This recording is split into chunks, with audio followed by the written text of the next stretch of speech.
পরিস্থিতি মাঝে মাঝে আমাদের এমন এক সত্যতার সম্মুখীন করে, যা হয়তো আমরা চোখের সামনে দেখেও কখনো পুরোপুরি উপলব্ধি করে উঠতে পারিনি। একটা সময় ছিল যখন আমাদের সুখ দুঃখ শুধু আমাদের একার ছিল না, ছিল পুরো পাড়ার।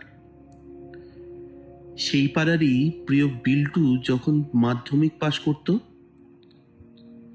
খবরটা শুধু একটা বাড়িতে সীমাবদ্ধ থাকতো না, পুরো পাড়া যেন উৎসব করে উঠত।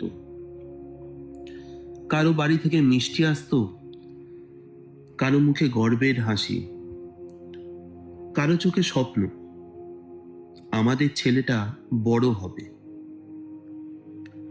আবার সেই পাড়ার মুখুজ্জেবাবু যখন শেষ নিঃশ্বাস নিলেন, একটা বাড়ি নয়, পুরো পাড়া নিঃশব্দ হয়ে গেছিল।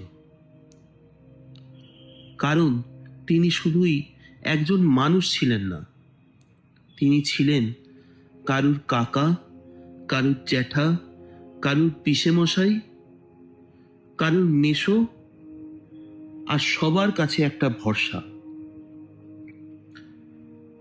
আজ আমরা অনেক কাছাকাছি থেকেও যেন অনেক দূরে।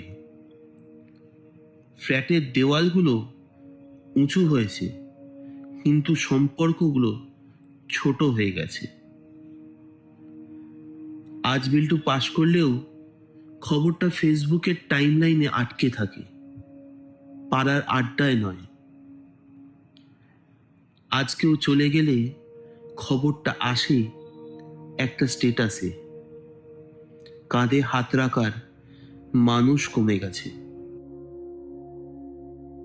সময় বদলেছে, কিন্তু প্রশ্নটা থেকেই যায়, আমরা কি সত্যি এগিয়েছি, নাকি শুধু আলাদা হয়ে গেছি?